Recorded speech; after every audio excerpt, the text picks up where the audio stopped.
In the real for you stand up. Wanna stand up for back. In the real man up. Cause the pigs don't shoot, I got my hands up.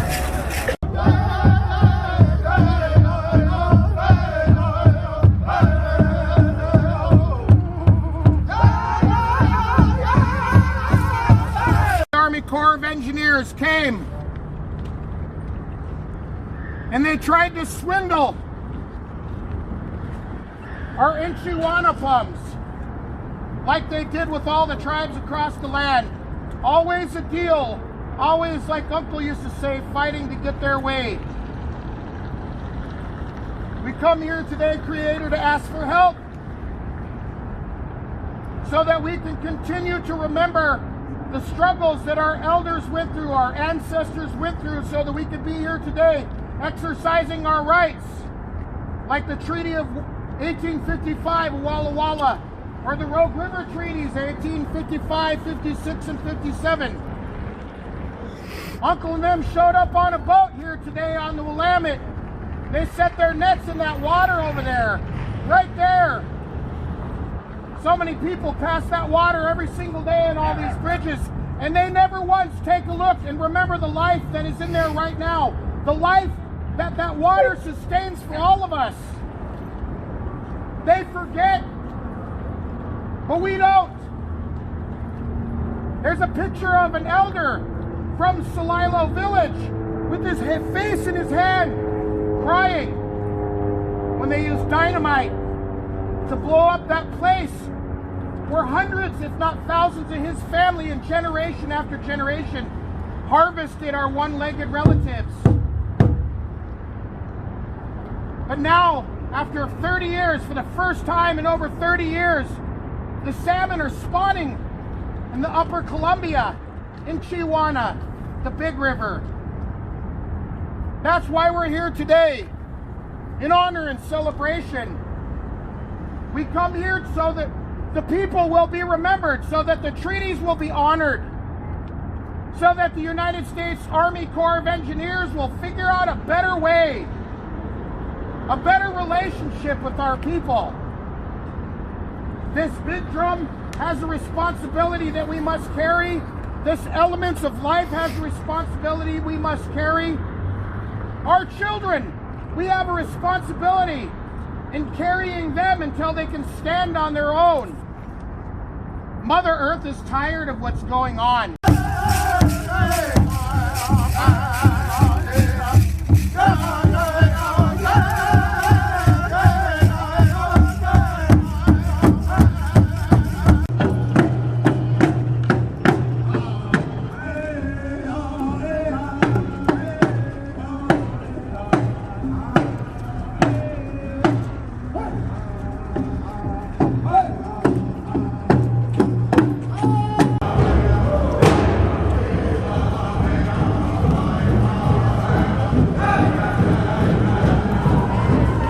Fishermen who believe we do not belong on the water.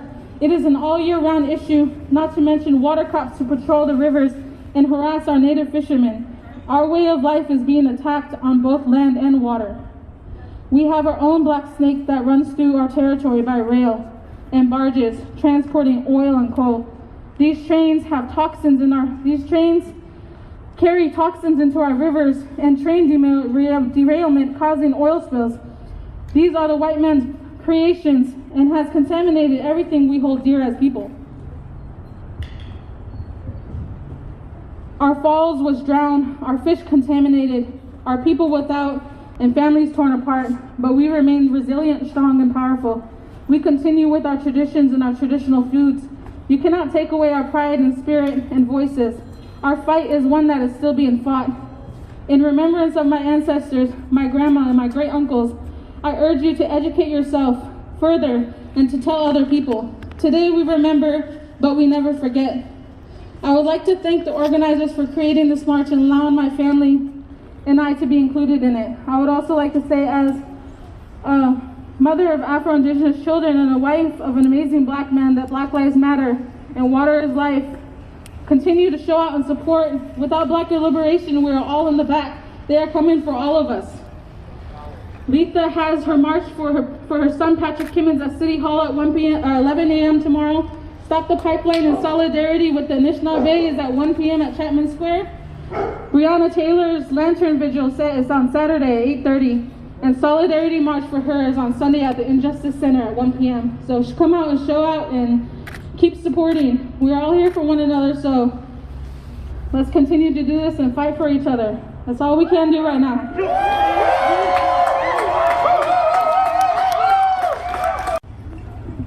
So the building of the Bonneville Dam ended.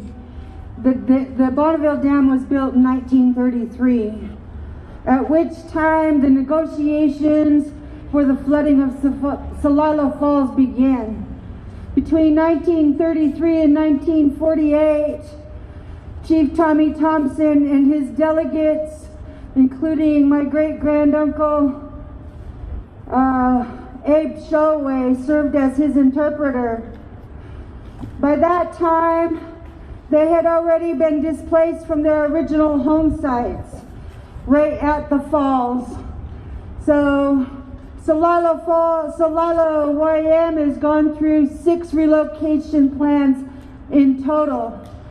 And the Dalles Dam settlement is a long list of names of people who were relegated off to the reservation.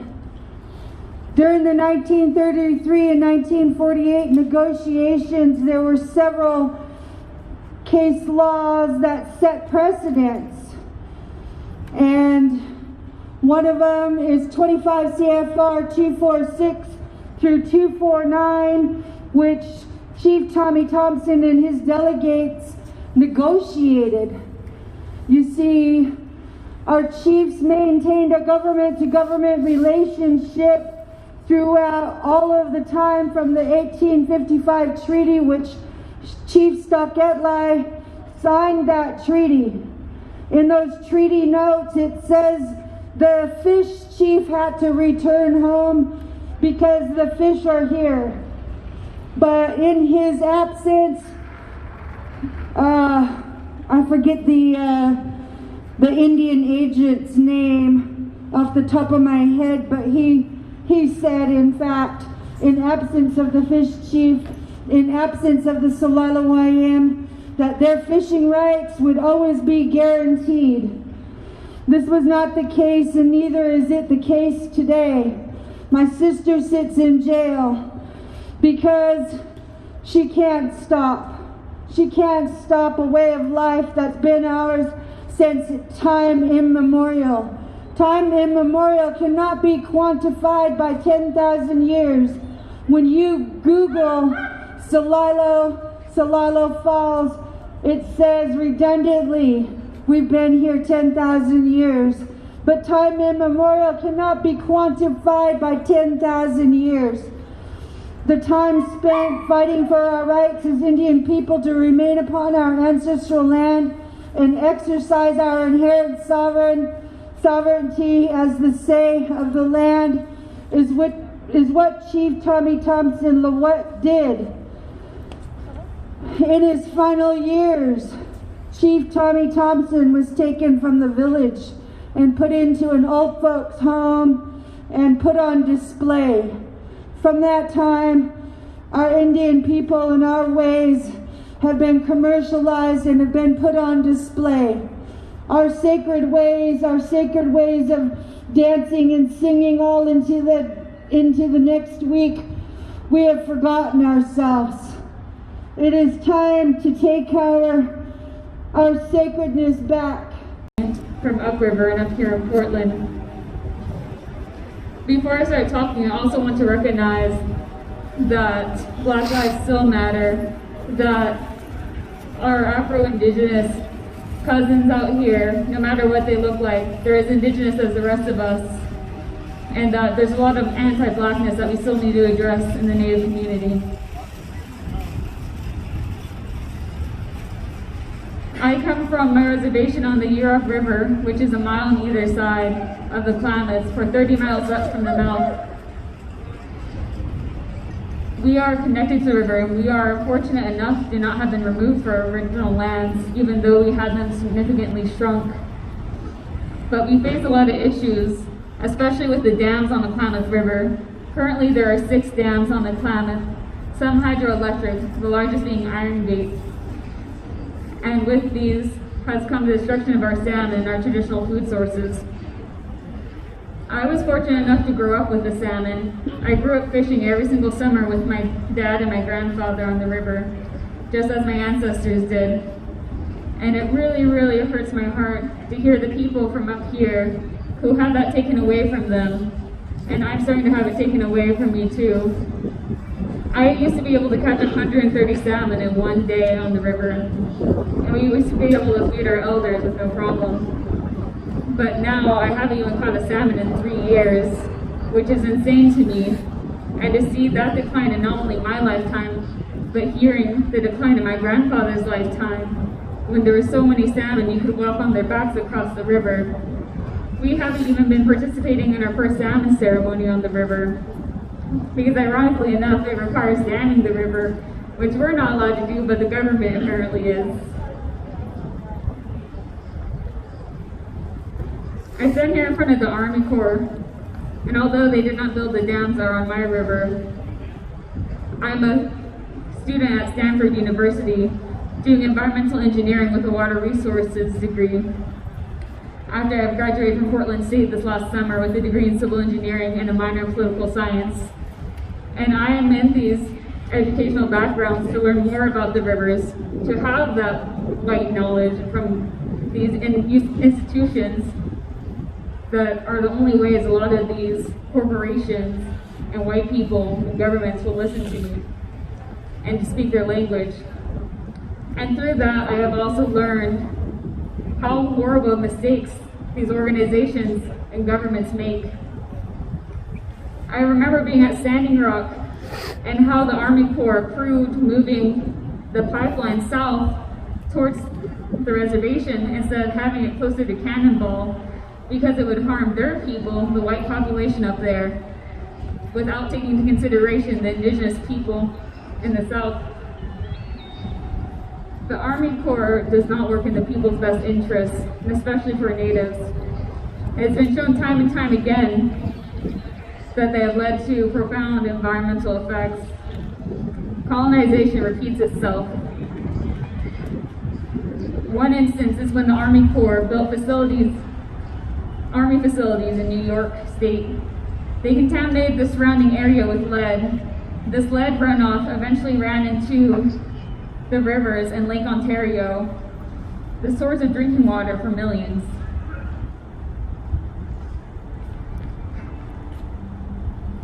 And then when Vanport flooded in Portland, it was blamed on water levels rising because of extreme weather conditions. Well, why did they build a city 15 feet below the water line? Indigenous people recognize that there's seasonal behaviors to flood, that we have 100-year floods, that we have 50-year floods, and yet we're told our knowledge isn't valid, but theirs is, and we, the people, especially all the brown people, pay for these mistakes.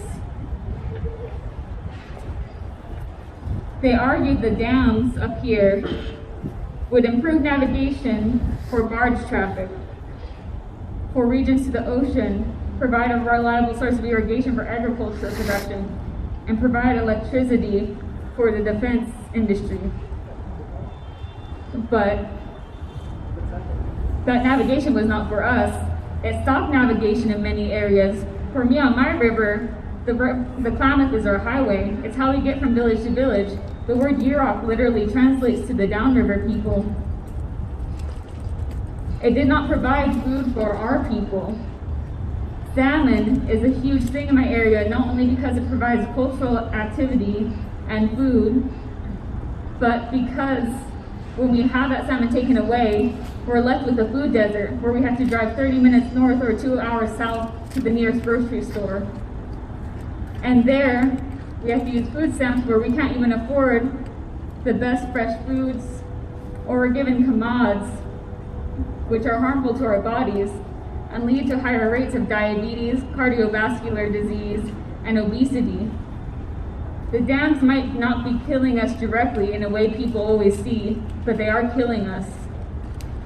They're killing us every day, and it continues to happen.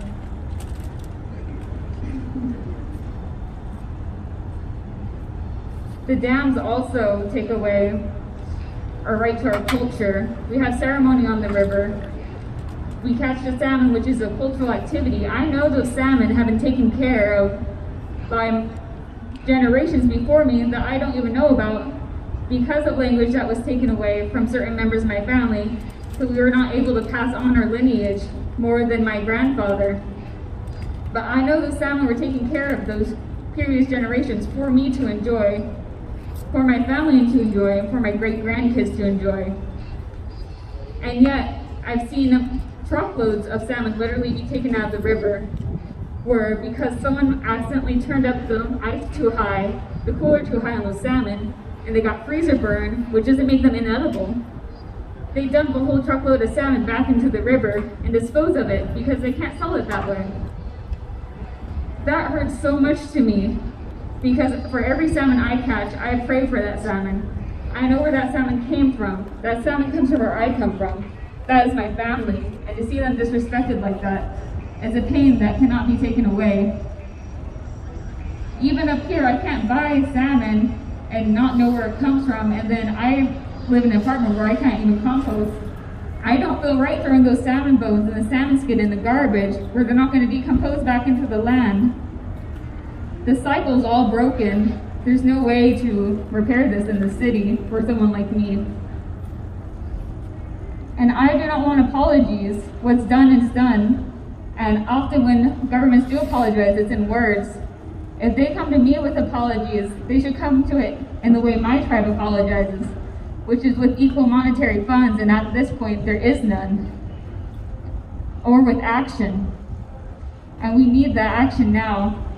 And fortunate enough on the Klamath River, we've been fighting for dam removal, where the 4 lowest dams on the Klamath River are planned to be removed by 2023, which has been a lifelong journey to get them removed. And unfortunately, they're not just being removed because of environmental issues, because we say we need this. They're being removed because it's cheaper for the corporation to remove them than update them and relicense them.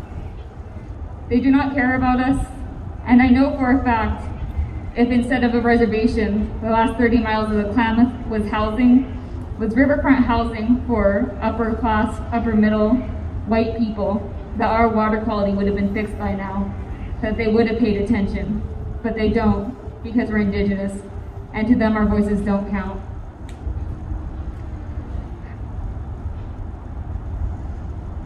Salmon is so close to us. My grandfather himself was born inside a smokehouse, which is where we preserve our salmon traditionally.